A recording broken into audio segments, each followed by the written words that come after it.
Hello, and welcome to the Mentor Dino YouTube channel. I'm your host, Caitlin Rozier. I am an architect and founder of Mentor Dino.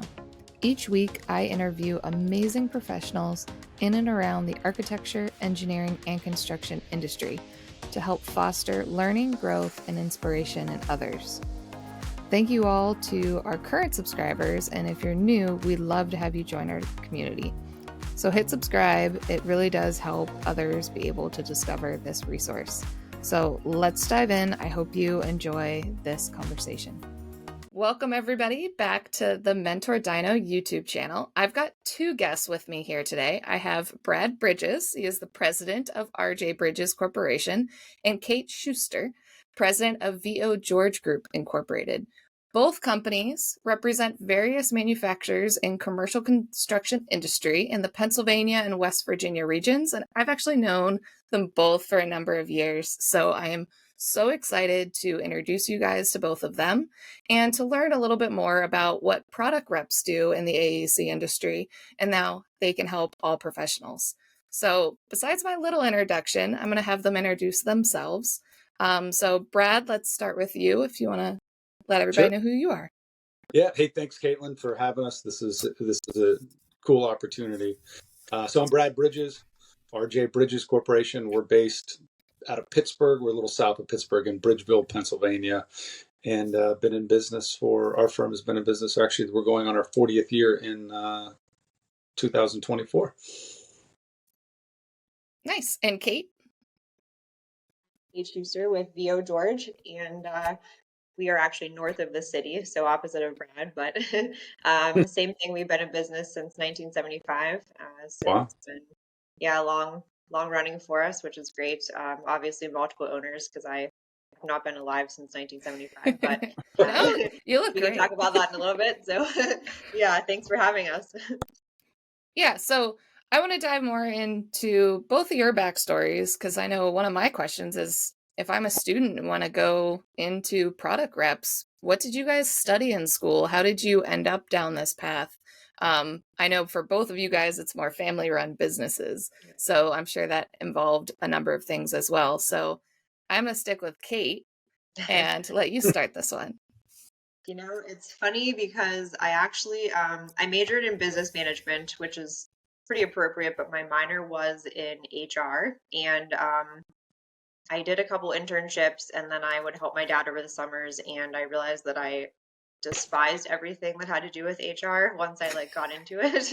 And I had this kind of, panic moment where I was like, well, what am I going to do? Because, you mentioned a car salesman. I never really wanted to do sales because that's how I thought of sales. And I thought you had to be kind of really pushy. And, I just didn't have any interest in doing that because that's not really my personality. And then, once I kind of started doing some of the other internships and helping my dad, I realized that it was more just talking to people. And that's when I got interested in, possibly being a sales rep. So yeah, I didn't really study it. I didn't really study sales, and I hate finance too, and accounting. So everything that has to do with business, was really not. This was kind of what I thought I didn't want to do is what I ended up doing. So yeah. Yeah. What about you, Brad? Yeah, so kind of similar.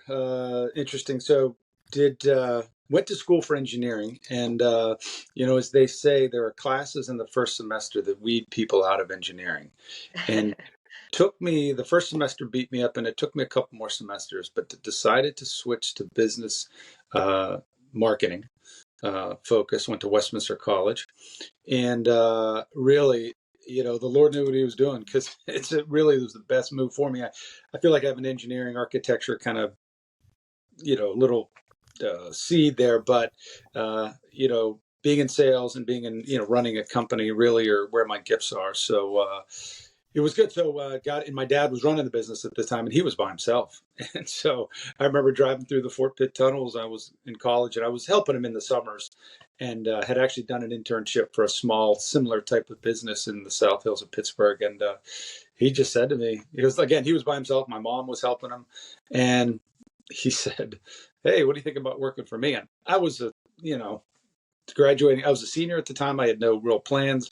And I know he needed the help, because helping him working with him in the summers, I saw he was pulling his hair out.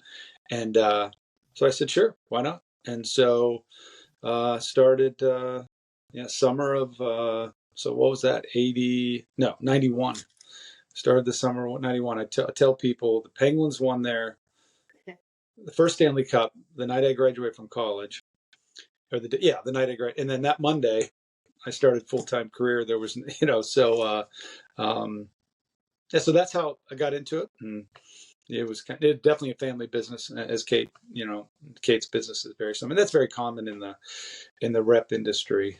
But I think Kate, you said something interesting. You get into this, and I think we had family that were salespeople and running business, but so I thought, and my brother was doing sales at the time, so I thought sales could work out for me. But you don't really realize when you get into a rep business, the sales is one side of it, but and Kate, you said about finance and others, a big side of it is running a business, and you got to do the marketing and accounting and finance and bookkeeping, and so it's a real business 101 type role when you're in a small family business and a rep business. You're not just, I always say we're not salespeople, we're business people that sell. I think good reps are business people that sell. So yeah. And then what were the stepping stones once you guys started working? Because you didn't jump into leading the company right away. What were those transitions like?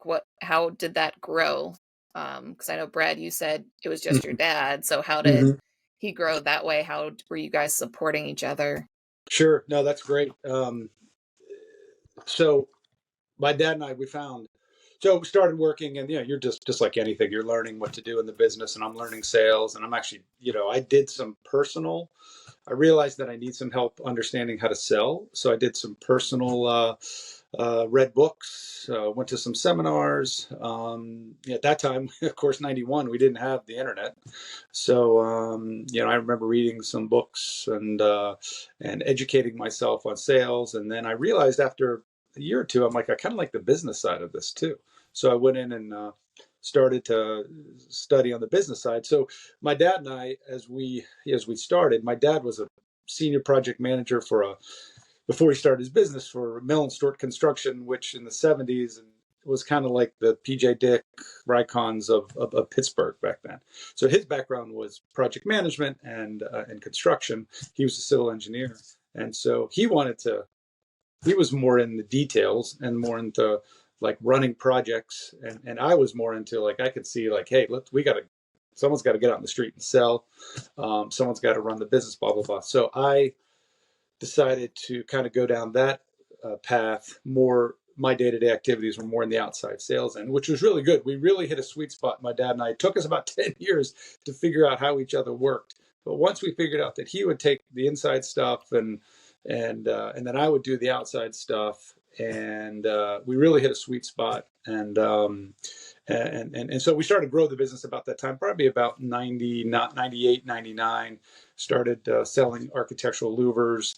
And then we also went through a transition of it's like a business strategy. Like we were like, some of the stuff we sold, are we really is this worth our time? So we had a real heartfelt time in the late 90s, early 2000s, and we got some business consulting from the University of Pittsburgh Small Business Development Center. So we weeded out non-performing lines and added performing lines, and that was really a big change in our business. And so again, it was a big thing for us. My dad and I was figure out our roles. If everyone's trying to go in the same lane, that's a mistake. So we figured out our lanes, and we finally said, and my mom was helping too. And so the next transition was hiring some inside help, some administrative help. And we did that. And we added lines and again, drop lines, and then hired inside salesperson a few years later, and then kind of growing the business from there and doing some other hires, some more administrative help. And then most recently hired an architectural design consultant. Maybe it was kind of a long-winded way to talk about how we got from, but it was really, I think it was good for my dad and I to finally figure out, and we had some we had some tough conversations in the first 10 years of the business, but, I'll never regret any of those times with my dad, wrestling with the business, because it just made us stronger. And then really he and my relationship got really strong, personally and business wise. And so it was a real blessing to be able to share those 20 some years with him, running the business and figuring out how to do the business together. And and I really enjoyed that side of it. Like get fixed it, helping to get a business from here to there has been fun. Yeah. Yeah, and some people are better at inside sales than outside sales too. Yep. So you have to, find that role. Yeah. And even in AEC firms, most firms around the country aren't that many people. They're small businesses, like one person or a partnership, and it's not perfect smooth sailing. I've heard of small firms that they actually go to almost like group therapy for the leadership. You could think of it as more spouse therapy, and it's the same thing. It's juggling and having different viewpoints and shifting where people are doing things. So I think that's important. Oh yeah. Very true. Yeah. Kate, what about yourself? My story is a little different, but kind of the same. My dad suggested I work for him, but I thought the grass might be greener. I went to work for another larger company for my first year out of college, and I worked there for a year.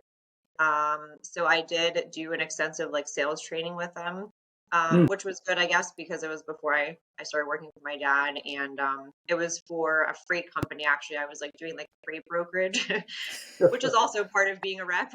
You learn about freight and stuff like that. So I performed pretty well in the class. There was a bunch of college kids in there. We were all learning how to sell. So it was ultimately good in the long run. And then I had a manager there who was just awful. He was really crazy. He was an ex truck driver, so he had really no management skills, even though we were in this class and someone would move a load and he would go and give them a shot of whiskey. It was just crazy, something that today would never happen. So, and this was only 15 years ago. So anyway, some things happened with that. People started complaining, everything kind of fell apart, and I was I need to get out of this company. This is not good. So I came crawling back to my dad. I said, can I come back and work for you? He said, yeah. And I was there for a month, and my dad unexpectedly passed away. And I had nobody there that was in sales. I had an estimator there and an accounting lady. So I literally just guessed at what I had to do. I was basically thrown to the wolves, and I basically just printed out a bunch of lists of all the hospitals that I knew I had to sell to and all the architectural firms, and I Googled them, and this was before I even had a freaking GPS, so I would print out MapQuest directions for a whole day, and I would just go on the road, and I would go and I would walk into the back door of these places, which again you can't really do these days with security, but I would kind of go in and I guess part of sales, is lying a little bit. So I would kind of be I have some new colors that I'm updating the facilities guy with, can I just stop in and give it to them? And so I just started making my way into these places, and that's how I learned. And then I would see our material in the field,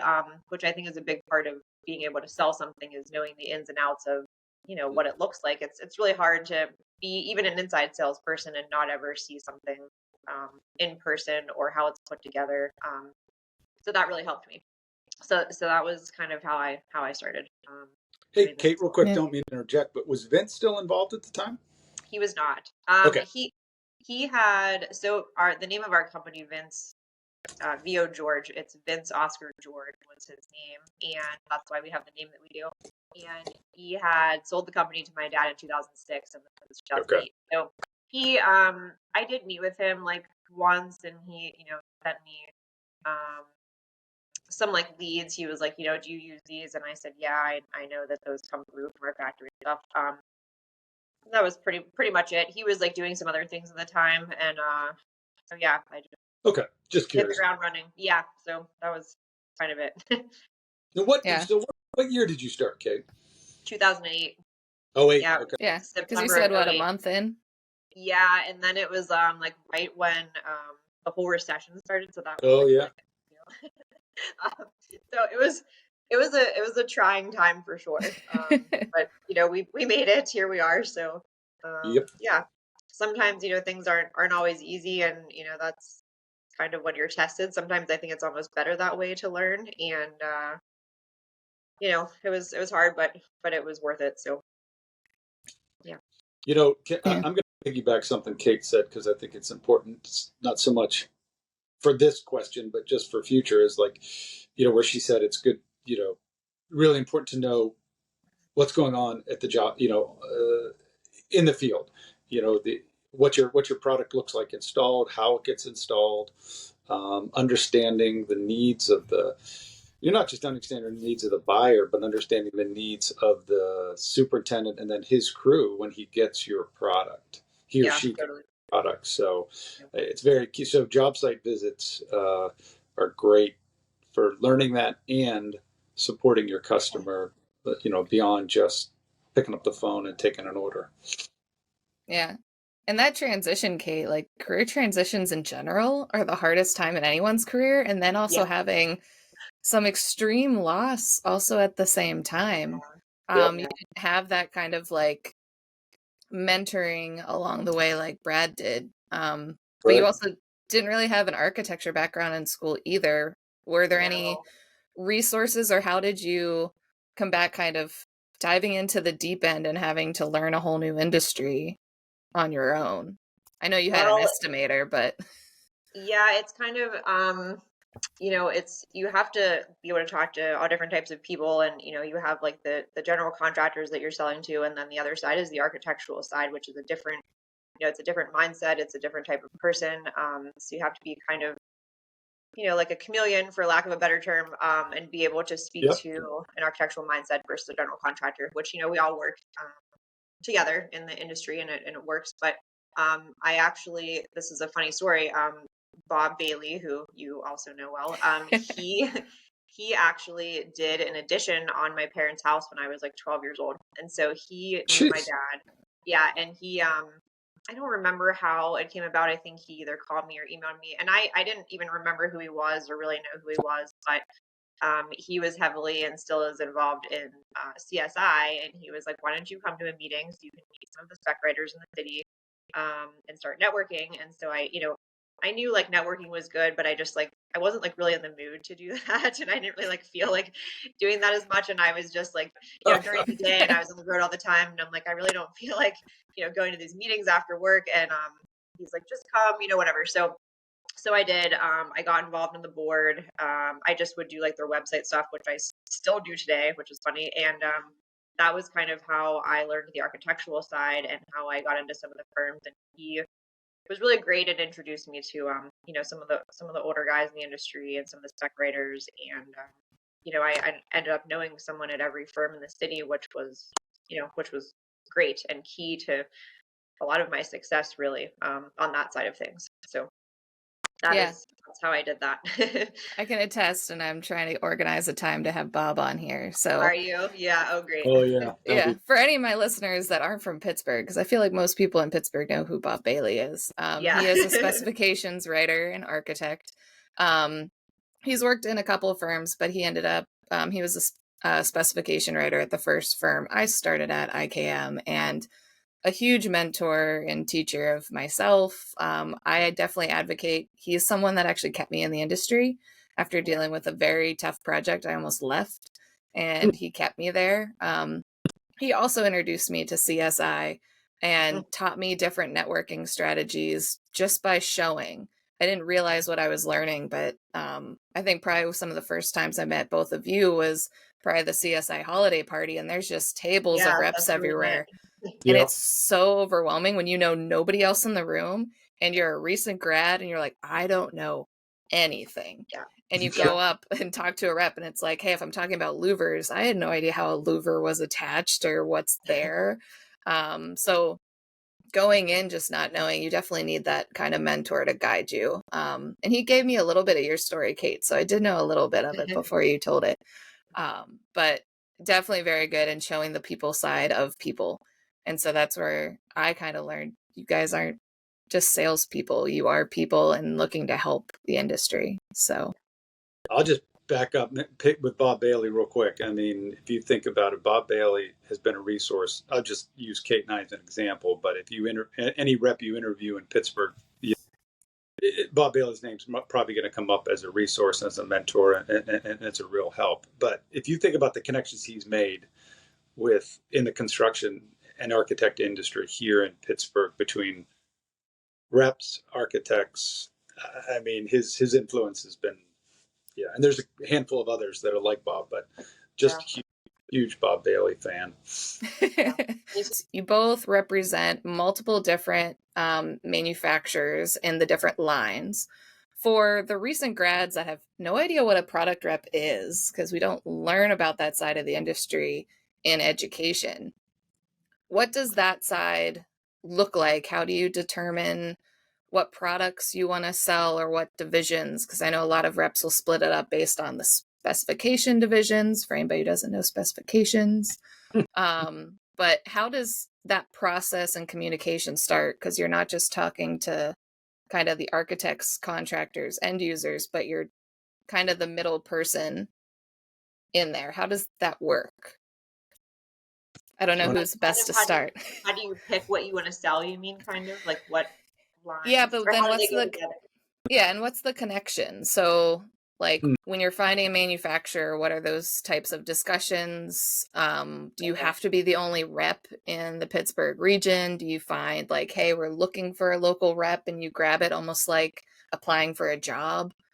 Sometimes, yes. Yeah, I didn't know how any of that works. Yeah, most of the time, like, I'm more of an interiors rep, Brad's more of an exterior rep, so that's kind of like a way to categorize it. And, like, he does things that go onto the exterior buildings, and my interior stuff is just not, it doesn't really go together. So whenever you're thinking of someone that's buying out like a package deal, like it's, something that can be like installed by the same person, I don't know, and things that I guess are sometimes in the same specification areas, but not all the time. Like I do sell roof hatches as well, which is like really not anything close to interior wall protection. But these lines were kind of set up before I came along, so they were just things that Vince found that he thought would sell good, and sometimes people try to get you to pick up a line, and you're like, no, I can tell this is not going to be lucrative for me. I'm not going to go out and basically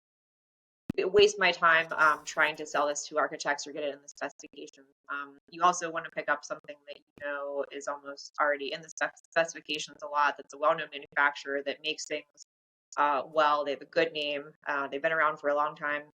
Because that makes it easier on us instead of starting from right. Someone that's like a startup company where you're like, okay, this is going to be very difficult for me to go in and make any money and convince people to use this on their project. So that's kind of, I don't know, Brad, if you have anything to add to that. Sure. Yeah. So I think kind of going where Kate was going with the interior and exterior, most reps, unless you're a startup, sometimes startup rep, you just take anything you can. Like I remember my dad said he just grabbed anything he could just to make a buck, and to just get up a base. But eventually you start to, from a strategy, you really should be working from a strategy standpoint. And, one of them determiners, are you an interior rep, an exterior rep? Or, and then, Caitlin, you make a good point, are you, if you're there's a company out there called Division 7 or Division 8 or Division 10. Some reps just stay in that, strategy lane. You're looking for things, you're making decisions on lines that are complementary, strategic. Again, that you're staying in are you a Division 7 rep or an exterior rep? Because that's what we do. We have stuff from 7, 8, not really 10 anymore. A lot of 7 and 8 stuff. So then, and then from there, you're like, I like what Kate said too.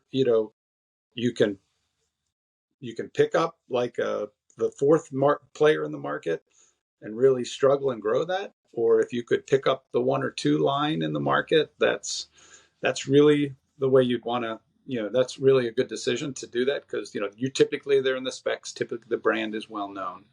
But then again, the other thing too, and one thing that happened to us years ago, you might keep your eye open for the next up and coming product. And I remember, back in 2001, I had a customer say to me, I was heading to the Atlanta Glass Show, and he said, "Hey, you might want to stop by and talk to these people that do fire-rated glass because the code's going to change." And it changed in 2003, and we picked up fire-rated glass and doors and systems, and so that was strategic. And we were looking for new lines at that time, Mm-hmm. but and he just threw it out there. And I remember saying, a couple of years ago, I said, "Don, that was a great recommendation." So, but I think it's there's really, if you talk to reps, there's a strategy in the way they pick up lines and drop lines. Sometimes you have to say it's not working. Yeah. Yeah. And Yeah, I sometimes know good. when we picked up a ladder line probably like 10, maybe, I don't know, 9 or 10 years ago. And, you also try to look for something that, I don't know, that would fit with another line. Like we did the roof hatches, and I repeatedly was asked, "You guys have ladders that go to roof hatches?" And so I actively went out and Yeah. I looked for a ladder manufacturer, and they did have a rep here in Erie. And typically there's not another rep in the area because then you're competing against each other. But they were like, "We're not happy with our rep here. They're kind of underperforming, so we'll come in and interview you." And then, they gave us a chance, and we still rep them today. So, So it can happen the other way too if the yeah, manufacturer's not happy with how you're providing them service. correct. So yeah, if you're a rep, make sure you're hitting your numbers and your budgets because you Yeah. can be Oh, dropped. yeah. Caitlin, Yeah. what's it? And Kate, this. So typically, we're 30 days away from a change in our business because most of our contracts, they might be year agreements, but they've got 30-day clauses in them. Like either party can Hmm. 30-day out because of cause or because of lack of sales or whatever. So, or the thing is, a company representing gets bought, and the new owners have a completely different business strategy. Yeah, Hmm. gone. The two ways for companies to sell are independent reps like ours or Or company reps. internal. Yeah. Yeah. And so there's that yin and yang. Manufacturers go back and forth with that. What's the best way to go? But yeah, a lot of lines will come to us and Kate and say, "Hey, we see you're a complementary company to in lines to what you're currently doing. We think you'd be a good fit." So that happens too. Yeah. Yep. And to back up a little bit, just to update anybody who's new to the industry, and when you guys talk about, the number one, number two lines, if you're new to your office, ask for the master spec and take a look. And a lot of firms already have manufacturers listed. So Bob Bailey that we mentioned was the spec writer. If you have a spec writer in office, you can always go to them, and they generally know the top lines. If you're in a very large firm, they tend to already have their lines, and you can only specify those unless you get approval to go outside of that. So jumping into the specs and finding that product in there is a great resource to start. If somebody says to go look up a roof hatch, and you just shouldn't go on Google and type in roof hatch because a lot of weird stuff will come up. You want to make sure you look up the right manufacturers, and then they can line you up with the reps if you don't know who the local rep is. So I know that's something I struggled with starting out. It's like you're afraid to ask. Like, I don't even know the proper paint people, minus who I've seen at Home How Depot. would you know? Yeah.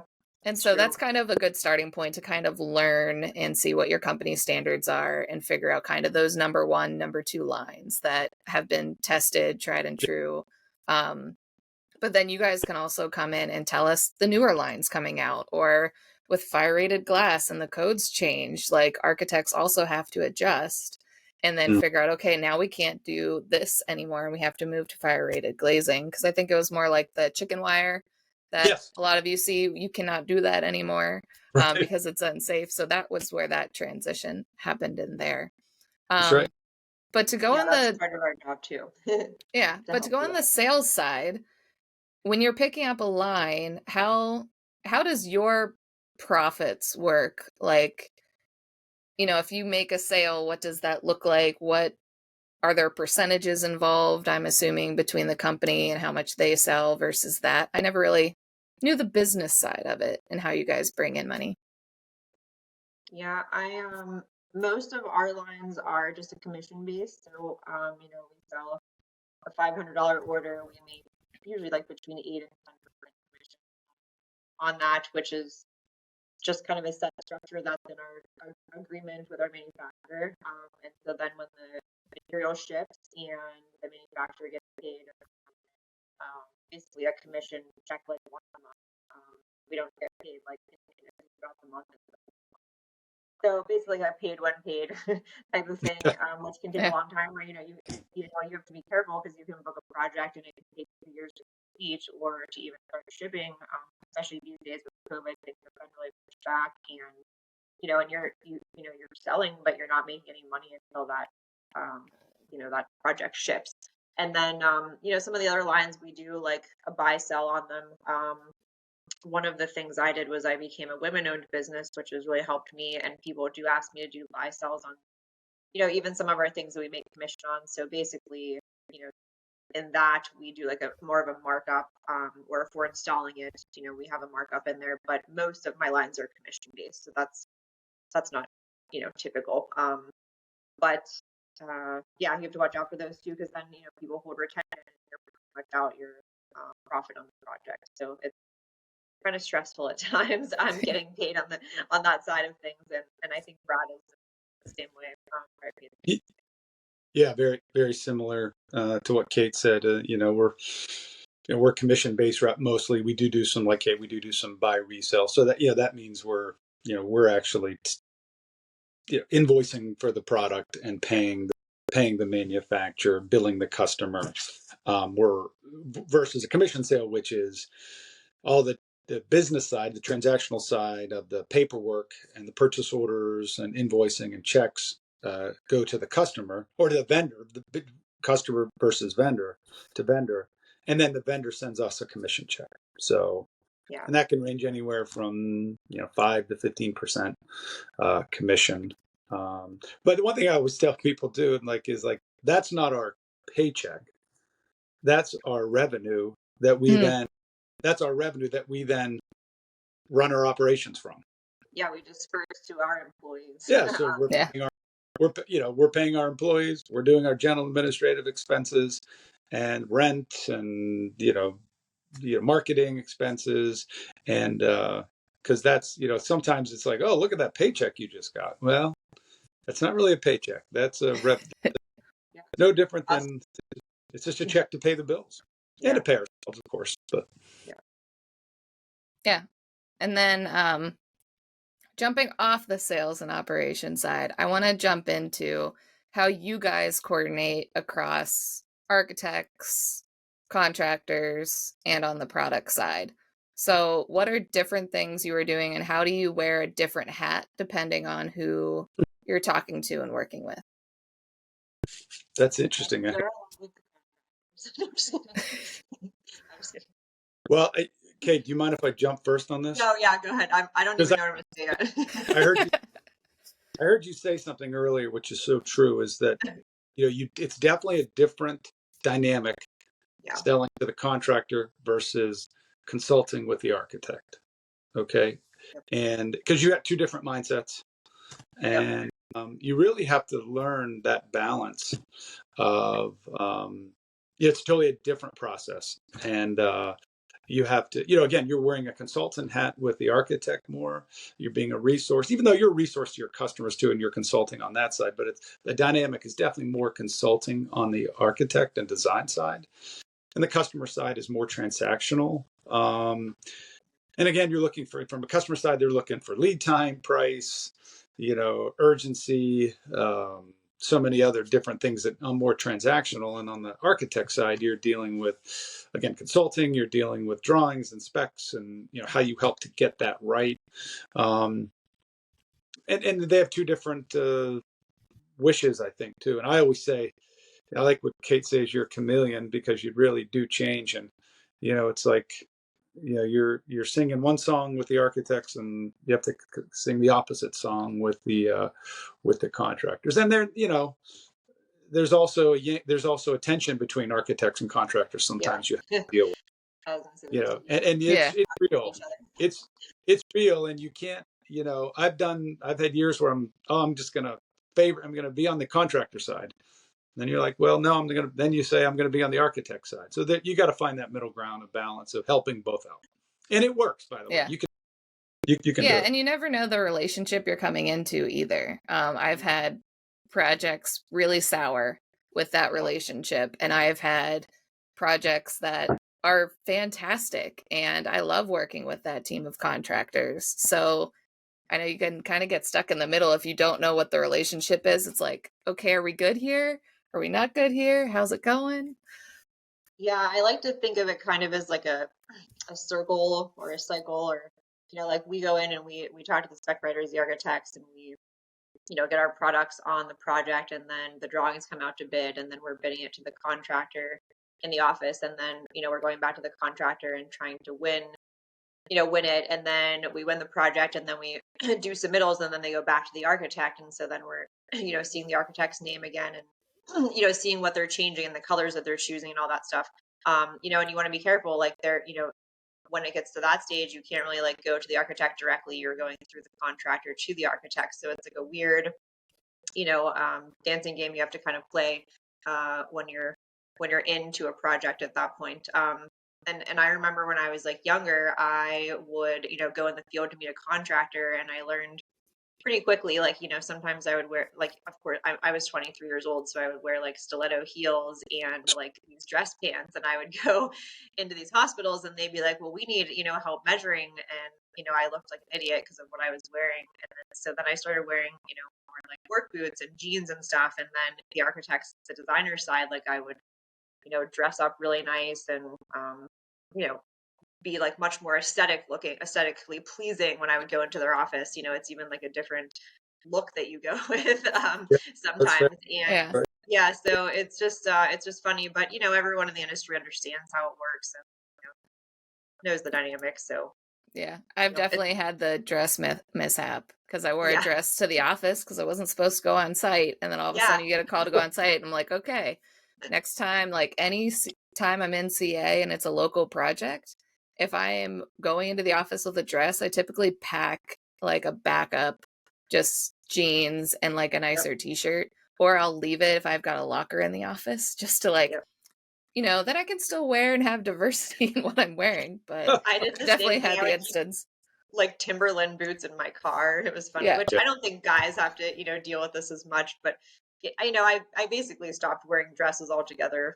After like 5 years, I was like, what, I'm just gonna, play it kind of casual. And now people, I think, are more casual than they were 15 years ago. But Well, yeah, funny. just to say from a guy's perspective, this goes back to what about working both sides of this dynamic is that like I've done lunch seminars where I'm wearing a suit or maybe and I'll Oh have yeah, dress, and then I'll be like, oh my goodness, I forgot. I scheduled a job site meeting at 2 o'clock. And by the way, I've got to walk this job. And by the way, it's March and it's been raining for a week.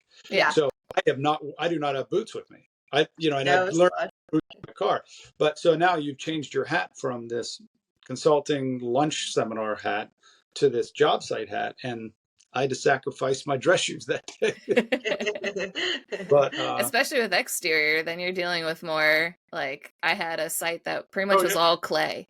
And Oh Oh, so yeah. like soon as that dries on your boot, it's done. Whereas as soon Oh as it's yeah. an interior project, I'm like, oh, okay, I can wear my interior work boots and it's different. And so yeah, it definitely changes.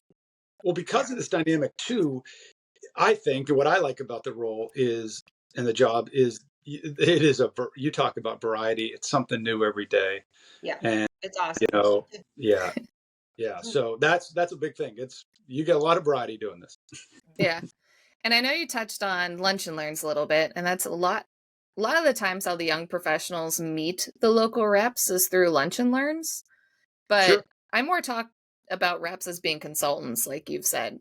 How else can you help architects along the way? If we've got questions, can we just go directly to you? Like, you don't need to go to a senior architect. You could go dive right in and figure that out. How does that work? What different things do you offer that can help the architects and designers? What do you think, Kate? I think so. People, will email me pretty often, and like, we detail on this. So, I spend a lot of time sending details or like design inspiration. More of my stuff is sorry, designers that ask me, and not so much architects. I think Brad's side is more of like an architectural um, Right. product. So mine's more interior. But we send details on design inspiration, and then whenever we have new products to show, that's a way to kind of introduce that to people. So it's important that they know, like construction specialties, like 5 years ago, they pretty much got rid of all their colors. They discontinued 37 colors, and that's something that the architects and designers need to know. And that's to get into an architectural firm and be like, hey, listen, I need to update your library and to have the latest colors. And so, I would, tell them that. And if they didn't have time or something, at least I touched base with them. They remembered who I was. I got, because email is hard. But even if I could like mail them something or just remind them, of the product and what they need to get updated on, that was helpful. And then I know Brad and I, which Caitlin, you saw, we started like a rep group. And so we would come in, this is after COVID, because a lot of things changed after that. We would have come into an office and help architects, know the latest products and stuff, because a lot of people are working remotely now. And so we would come in as like a group. And so that it was just like 1 hour when everyone was there, you could kind of go to the tables that you wanted to do. The architects to go to the products they wanted to see, the designers could go to the products that they wanted to see at a certain table, and then everyone, got food or whatever. And so it was like mutually beneficial for everybody. And they would get the latest product updates, and we'd be able to help with any questions that they had there too. Yeah, and that's not a formal lunch and learn style. That's more of like if you go to a conference or a networking event, and then you can kind of just pick and choose. I just wanted to add on to what Kate said, because everything, I mean, that's really good. And she does a lot of what we do. I think, back to your question too, I think definitely, we want to, Kate, and I'm sure she'll, we want to be that resource. I think that's a key word, is being a resource. And so, reach out direct to product reps. And a good product rep is going to be, a big word for us is responsive. Caitlin, I think you said it to others said of us, they're shocked at how many people on the product rep side don't reply right away, or, not returning a phone call or aren't returning an email. So, I mean, just being responsive is a huge thing. And then being helpful, right? And being that consultant. We like to, if we're reached out to in that situation, typically someone's in an SD, late SD or DD, or maybe in CDs. Frantic CDs, or we need you tomorrow to be like, oh crap, I didn't do that yet.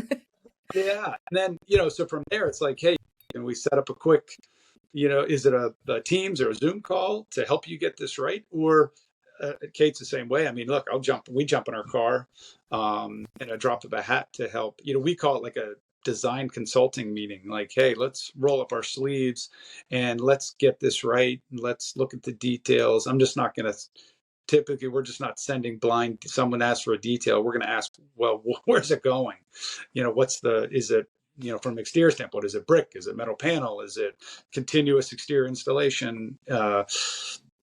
Setup. It's going to be easier, and at the end of the day, when the project's, in the middle of it, that we get this right, now instead of later. So, we want to offer that product advice. We want to feel needed and, get everything designed and made correctly. Yeah. Now, I know you guys rep more Pennsylvania, West Virginia, but how does that work? Does it more, you're representing the firm that's in the local region, or is it the project? Because as I move to a large firm, a lot of my projects aren't local anymore. And then I did the, oh no, can I contact all the reps that I've built relationships with, even though my project's out of state and you don't rep that area? How does that work for kind of small firm, large firm dynamics? Yeah. Go ahead, Brad. Yeah, well, I think it's, you're representing your manufacturer in this market. So typically you're working on local projects. Mm-hmm. But my reality is, if I have a firm like Smith Group in Pittsburgh and they need assistance with a project, I'm doing that. I don't care if it's in Hawaii. Some of our firms do, some of the manufacturers we rep do pay specification commission, if you're helping out with the specification. So that's a real benefit. A lot of manufacturers are moving toward that because they see the value in that. But again, if you're helpful, I'm going to say, look, I'll help you on this. And I know that when your job comes in Pittsburgh next year, you're gonna contact me. So I mean, we like to think as we're representing our manufacturer in our territory, but helping out uh, design firms wherever they go. Mm-hmm. Yeah, pretty much anyone that's in Pittsburgh, or West Virginia, we usually Yeah. help. And then, if someone contacts me from like Maryland, I usually do send it to like the Maryland rep down there because usually the purchase order is going to come out of there. And then, Right.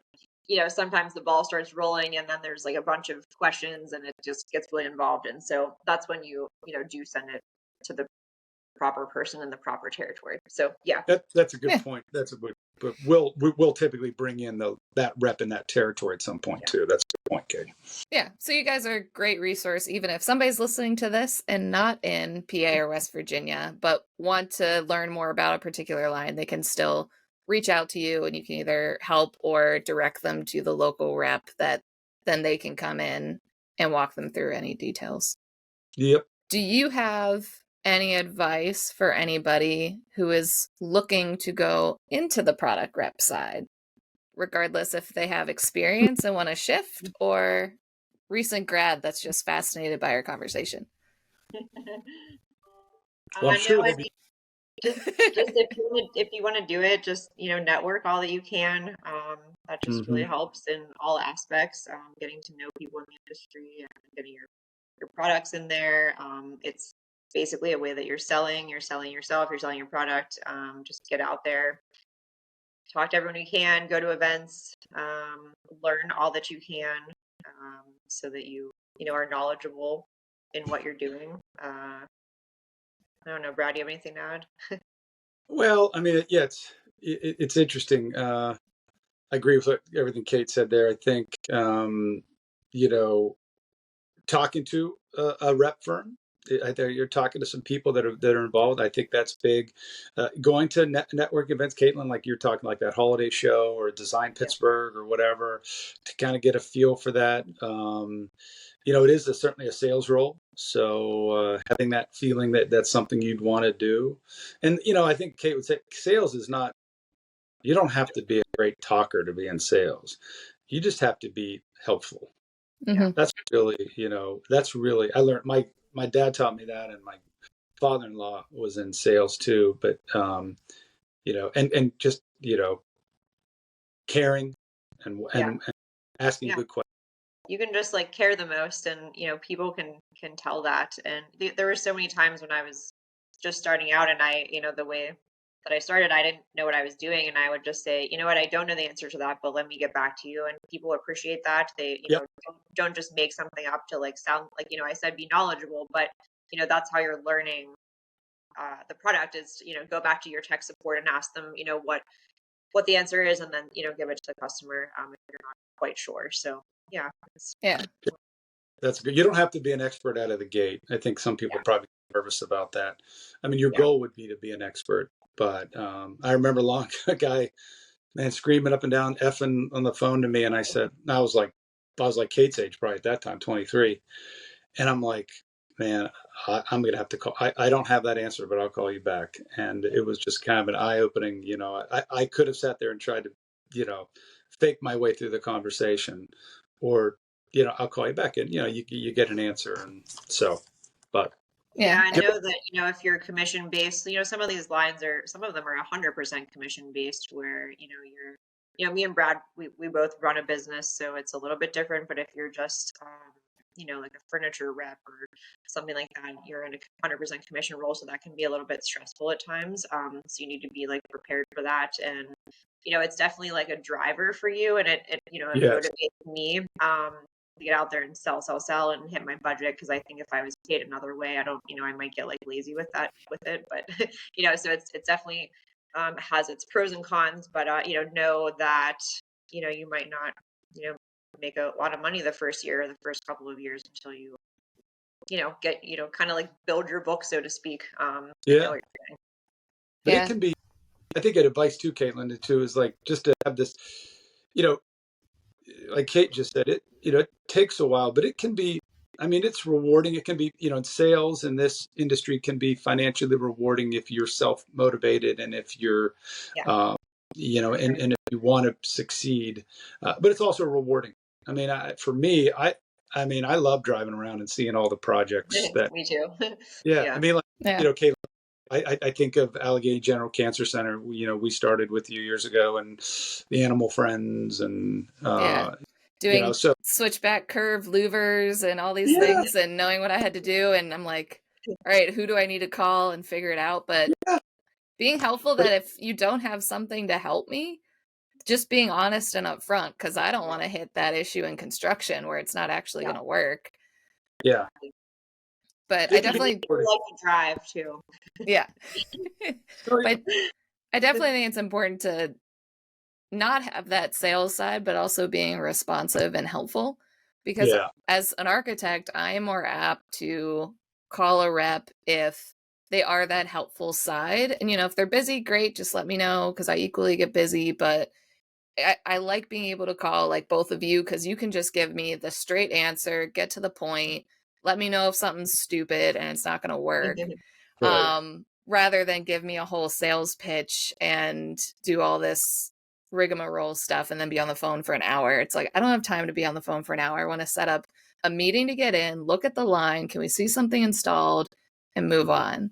But that's super helpful, at least from the architect side. That's why I keep calling you guys because you're so easy to work We with. appreciate it. Caitlin, Yeah.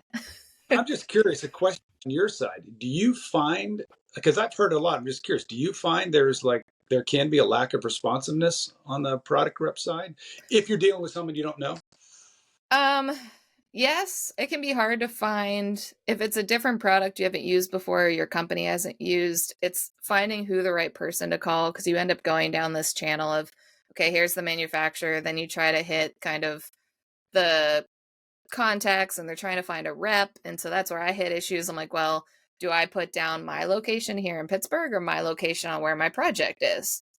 Because that may depend. And then depending on the manufacturer, you then have to go to the next step. If like I want to talk to the Pittsburgh rep because I want to be able to pick up the phone, have an in-person meeting if I need to. But some companies prefer you to talk to where it's actually going to get installed. So then Sure. it's just down the line, you're trying to build stuff. I've found when I go that way, I end up with more salesy type professionals. Mm-hmm. Um, so that's why I think I lean more towards the local side.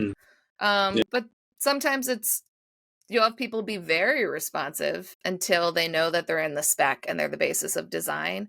And then all of a sudden they're not responsive once you're in construction and have an issue. And Hmm. so I remember those Big things. mistake. Yeah. And if you make a big enough mistake that costs a lot of money, that's a quick way to be out of the spec. That's right. And I think more larger companies keep track of that a little bit.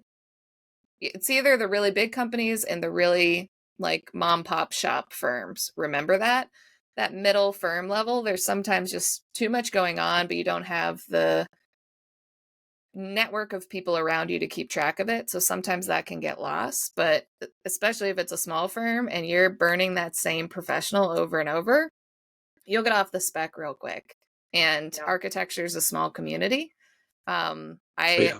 haven't physically been a coworker with Bob Bailey for, I think I left in 2019. So 4 years, and I still talk to him on a regular basis.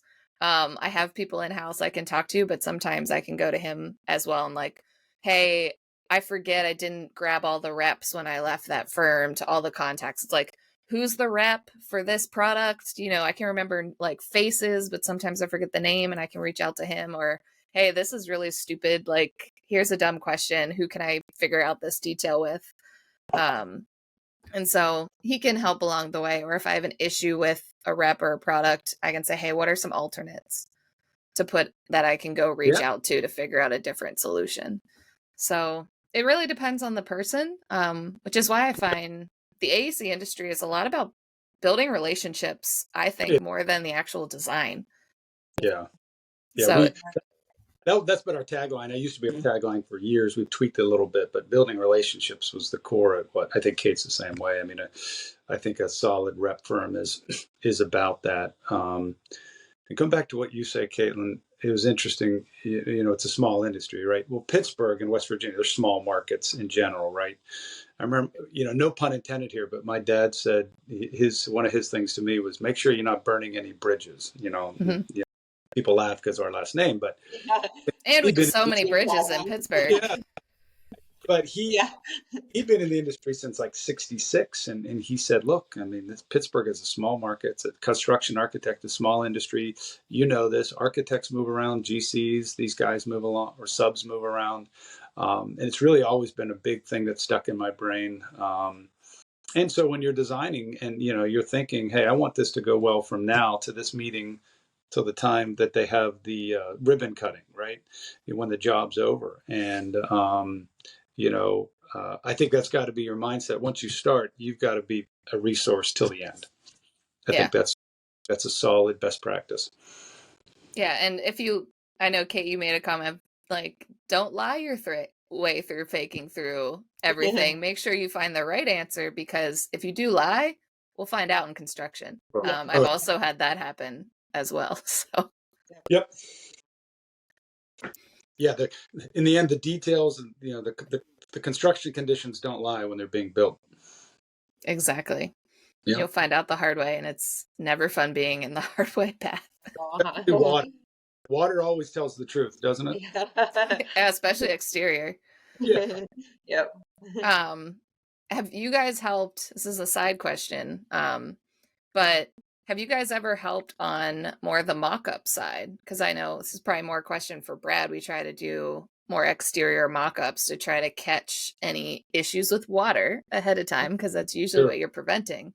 Are you guys able to help if we have to mock anything up in terms of making sure the proper materials are there? Are you guys part of that process when we try to work with the contractor on it? It's interesting you say that, because usually we're working with the design of the building, and a lot of times, especially on larger projects, there is a mock-up, I think, of Mercy Vision that was, they had a mock-up sitting out there for years. I don't think I've ever been called in on the design of the mock-up, but I think I asked, hey, can you supply some material for the mock-up so we can, and sometimes that's incorporated into the bid and the contract. But I mean, yes. So yes, the answer is yes. But on a design standpoint, I don't remember being asked to design a mock-up. I don't know about you, Kate. No, usually it's, things have already been chosen and they just want to see what it looks like. We're doing getting the materials and. Yeah, we're doing a mock-up for the Presby project right now, and they just want a piece of handrail, and they want a piece of sheet material, and they just want to see it, installed on the wall so they can see what it looks like, basically. So yeah. Did you? I just work on coordinating that. Yeah. Side question, Kate. Did you get that work? I don't know yet. Oh, okay. All right. Cool. So, that's the other question I get. Hey, what's this project? When's it coming down the line? What's going on? Yeah. The mock-up is going to be a determining factor. So, so mock-ups can be very important, though, actually. So, you want to make sure that if you are working on a mock-up, that you're, diligent. And even though it's not the project, sometimes we give them for free. You're not making any money on them, but you right. Follow through and make sure that you're making it right for them. So, and I think from the exterior side, the mock-up's more for architects, contractors, and facilities, and they kind of know what they're looking for, and to make sure that the installation's done right. Whereas I find when I do an interior mock-up, it's usually to connect it sometimes with facilities, but oftentimes with the users that aren't in the AEC industry, and they can't see just a tiny little sample of film or railing and be like, yep, that's what I want. They need to see the bigger picture. So I've actually been asked to do a lot more interior mock-ups than I've been expecting, because the users want to see and make a decision based on seeing it in reality. Yeah. So I'm curious about something, Caitlin, not to go off track here, but you said something about, reps asked, when's the project bidding? What are the details and everything? Yeah, you guys need to know. Assuming a common question from reps, but I guess the question is, since it's so common, is that irritating to a designer? Is that burdensome to you guys? Probably. No, not really. I feel bad. Don't lie. Yeah, I don't like lying, but there are times that I can't give information yet. Yeah. And so as long as somebody's not bothering me all the time about it, then it's Okay. usually fine. If somebody's going to poke me every week, like, yeah, I'm just going to put you in my junk mail at that Okay. point. But contractors do the same thing. They want to know when projects are coming in, but I may also reach out to a developer and say, hey, what's going on with this? We all Yeah. kind of need to know what's coming down Yeah. the line. From Good. our perspective, it's staffing. Like, okay, do we Yeah. need to build up in staff? If we win a project and it goes on hold, that doesn't help our staff be able to be fully staffed on projects. That was kind of a hard point with the start of COVID. Like projects, we would win projects, and all of a sudden the owner would put them on hold, and that kept happening. So firms had to start laying off people because we can't just sit and wait. We have to No. know when it's going to start to actually start getting paid for it. You guys more need to know with timelines because you're scoping out 3 years down the line by the time the project gets through design, where your conversation starts, to when you actually purchase the products. And at least exterior happens a little bit sooner in that construction schedule, but finishes are towards the back end. That's usually Sure. when I'm getting submittals for finishes, is on the back end. So yeah, so Yeah, we all kind of need to know. Oh, good. Okay. Just making But sure yeah, we're not a bad we question. get bothered from, if you are going to be a rep though, to the manufacturers. They push us too, and they're like, hey, are you you're going to win this job? This is, you're not making your budget for the year. Are you going to put this in the books? And so, we get pushed from that end too, which Yeah. obviously we want to know as business owners, because we want to know our revenue and stuff like that, but they also want to know our budgets. And so, they can get kind of pushy with us too, just from their standpoint. yeah, Yeah. so it's just everybody kind of knowing. And that's why we go to networking events. We have dinners with people. Like, Yeah. it's just trying to know what's coming so we can kind of prepare ourselves. So the worst thing that can happen is being caught off guard and not knowing something's coming, because for us, we need to make sure we have the bandwidth for it. If somebody wants to give us a project, that's fantastic. But if they give you a 400,000 square foot hospital out of nowhere, that's a big undertaking. That it's like, crap, now we have to go find people. It takes time to find people. You don't want to burn out your staff, and then schedule. You never know.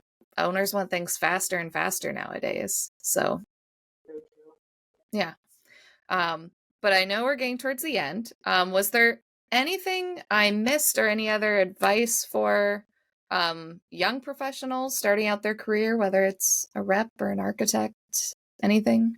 I just like what we've been talking about. I think you have to put yourself out there and network and build relationships, no matter what you're trying to do. If you're trying to find a good rep and a good group of reps to like, if you're an architect, a young designer, ask and go to events. And like, I know Bob encourages that. I think of Marty Thornton, and those that but I think, just Googling. Here's a big advice: don't just Google and download something. I mean, if you're going to do, just you're shooting in the wind. Yeah, I don't have anything else really to add. I don't think. Just like Brad said, network and talk to people, and it might be a while before you find what you really like to do. You might be a rep for a different product line. You might not really like enjoy selling that product, and you might move around a little bit till you figure out what you want to do, and that's okay. Everybody in this industry does and moves around a lot, like we talked about. And then you meet more people along the way while you do that.